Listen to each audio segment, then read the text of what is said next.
Setelah melewati fase keterpurukan dengan berbagai kesulitan yang mereka alami, Ferrari akhirnya mampu kembali ke jalur kemenangan dan menjadi kandidat penantang gelar juara dunia.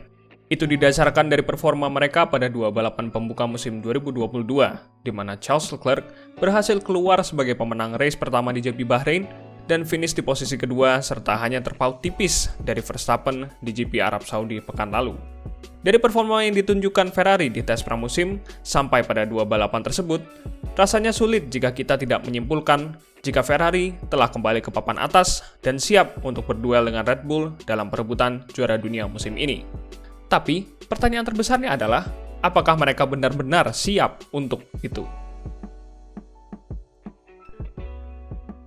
Nama Ferrari selalu identik dengan kesuksesan mereka di balap Formula One.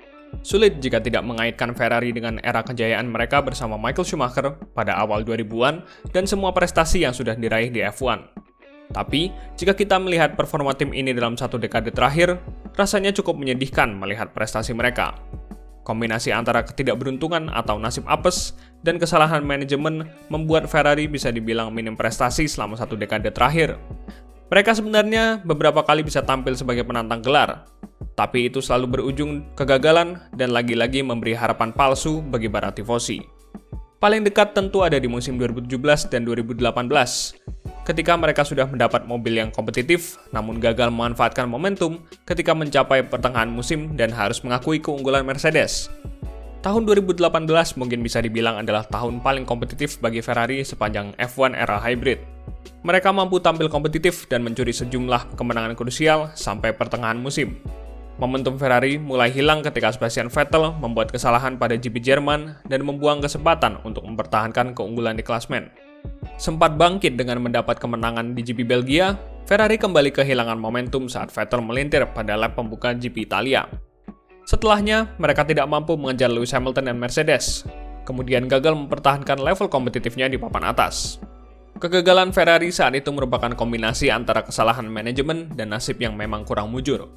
Kesalahan mereka adalah tidak mampu mempertahankan level kompetitif dalam pengembangan mobil. Padahal di musim 2018, mereka sudah punya basic yang cukup bagus di mobilnya dengan sasis yang sempurna dan mesin powerful di lurusan. Tapi entah kenapa, mereka tidak mampu menjaga performa mobilnya dan kemudian kehilangan sentuhan di fase-fase krusial. Atau kasarnya, Ferrari bisa dibilang terlalu santai dalam menghadapi tim sekelas Mercedes yang ada di masa-masa superiornya. Itu ditambah dengan kesalahan-kesalahan sendiri yang dibuat oleh Sebastian Vettel. Vettel dinilai tidak mampu menghadapi besarnya tekanan yang diberikan kepadanya. Pressure besar itu tidak sebanding dengan mobil yang dia dapat, lalu kemudian membuatnya memaksakan diri ketika tampil di sirkuit, dan berujung ke mudahnya dia membuat kesalahan sendiri. Kombinasi dari semua itu, akhirnya memaksa Ferrari lagi-lagi harus gigit jari dan menggugurkan semua harapan tifosi yang ingin melihat timnya kembali meraih gelar juara dunia. Setelah kekalahan memalukan pada musim 2018, Ferrari mulai melakukan beberapa perubahan dan berbenah supaya kesalahan yang sama tidak terulang.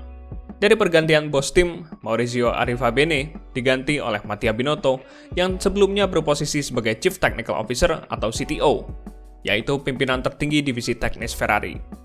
Penunjukan dirinya sebagai bos tim didasarkan pada fakta jika mobil tahun 2017 dan 2018 mampu tampil kompetitif ketika Binotto menjabat sebagai CTO. Ia diharapkan mampu memperbaiki sisi teknis di dalam tim dengan diberikan wewenang lebih sebagai tim prinsipal dan mencegah kesalahan yang sama terulang kembali. Binotto sempat ragu karena pendekatannya yang terlalu teknikal dan sisi manajemen tim yang belum teruji secara keseluruhan. Tahun pertama dan keduanya sebagai bos tim Ferrari bisa dibilang penuh dengan pro dan kontra. Dimulai dari kontroversi mesin Ferrari tahun 2019 yang bermasalah dalam hal legalitas dan jadi penyebab kenapa musim 2020 menjadi tahun terburuk Ferrari sepanjang 40 tahun. Kemudian cara Binotto manajemen kedua pembalapnya saat itu, yang dinilai jika ia terlalu menganak-emaskan Charles Leclerc dan mengesampingkan Sebastian Vettel. Hubungan keduanya menjadi kurang begitu harmonis di musim pertamanya dan sempat terjadi beberapa gesekan antara Leclerc dan Vettel di sirkuit. Meski dengan masalah kontroversial, Ferrari nampaknya masih percaya dengan Mattia Binotto dan mempertahankannya di musim 2021. Keputusan Ferrari itu mulai membuahkan hasil dengan perubahan positif yang ditunjukkan dari segi performa. Mobil mereka musim lalu sudah terlihat lebih kompetitif ketimbang tahun 2020, dan yang terpenting adalah mampu tampil secara konsisten. Kemampuan untuk tampil konsisten ini menunjukkan jika ada perubahan yang positif dalam hal manajemen tim.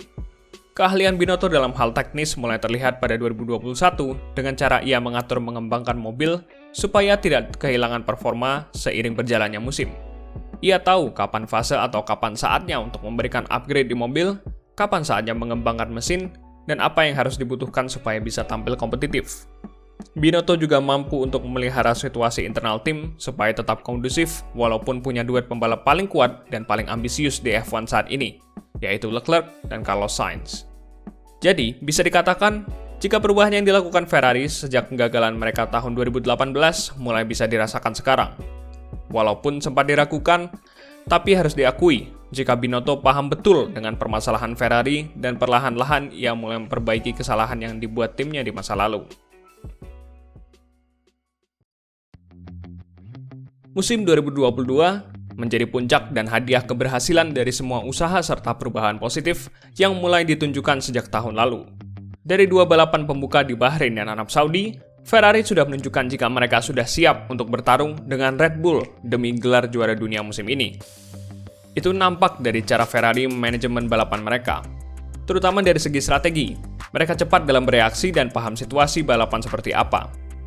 Paling terlihat ada pada race di Jeddah kemarin, ketika Charles Leclerc langsung bereaksi untuk tidak jadi masuk pit ketika Sergio Perez yang ada di depannya memutuskan untuk pit stop. Mereka paham betul jika karakter sirkuit Jeddah cukup mudah untuk melakukan overtaking, jadi lebih baik untuk menjaga track position dan menyimpan pit stop agak belakangan untuk keuntungan ban nantinya. Meskipun pada akhirnya Leclerc mendapat situasi yang menguntungkan berkat safety car yang muncul tak lama setelah itu. Selain dari sisi strategi balapan, tentu yang jauh lebih penting bagi Ferrari adalah tampil konsisten dan jangan sampai tertinggal dalam hal pengembangan mobil. Itulah yang jadi pertanyaan sesungguhnya mengenai siap atau tidaknya Ferrari musim ini. Mampukah mereka memelihara performa dari mobil F1 75 agar bisa tetap bersaing ketat dengan Red Bull sampai akhir musim nanti? Mattia Binotto mengatakan jika situasi timnya sekarang sudah berbeda daripada musim 2017 atau 2018 dulu. Menurutnya, Ferrari sekarang jauh lebih siap karena mereka sudah meningkatkan beberapa aspek penting untuk mengembangkan mobil. Tim yang berbasis di Maranello ini sudah meningkatkan fasilitas wind tunnel mereka. Lalu, metodologi dan proses pengembangan mobil, serta tak lupa simulator yang sudah punya teknologi baru. Satu masalah yang akan jadi tantangan bagi Ferrari adalah budget cap atau pembatasan anggaran. Binotto mengatakan jika ia sedikit khawatir dengan regulasi budget cap yang akan mempengaruhi tingkat dan kecepatan pengembangan mobil musim 2022. Ia harus mengatur supaya timnya tidak menghabiskan banyak uang di awal-awal musim, lalu kemudian kehabisan jatah anggaran di akhir musim. Intinya, Binotto dan timnya harus berhati-hati supaya tidak overspending dan pintar-pintar mengatur upgrade yang diberikan ke mobil tahun ini. Mungkin itulah penyebab kenapa mereka tidak memasang upgrade besar di mobilnya sejak pramusim sampai ronde kedua di Arab Saudi. Lalu, dari segi pembalap, sepertinya tidak perlu ditanyakan lagi soal bagaimana kualitas Charles Leclerc di balik kemudi. Sejauh ini, ia mampu memaksimalkan potensi dari mobil F1 75 dan bisa tampil kompetitif di barisan terdepan. Sementara itu, rekan setimnya, Carlos Sainz, sepertinya masih perlu adaptasi lebih jauh lagi untuk bisa mendekati kecepatan dari Leclerc. Tapi so far, ia sudah cukup bagus dengan mampu konsisten di barisan 3 besar. Dari semua hal-hal positif yang kami paparkan, maka bisa disimpulkan jika Ferrari memang benar-benar sudah siap untuk perebutan gelar musim 2022. Hanya masalah konsisten dan memelihara momentum saja yang perlu mereka pertahankan sejauh ini. Bagaimana para tifosi? Sudah yakin kalau tahun ini akan jadi tahunnya Ferrari? Tulis pendapatmu di komentar dan jangan lupa beri like dan subscribe untuk konten F1 lainnya.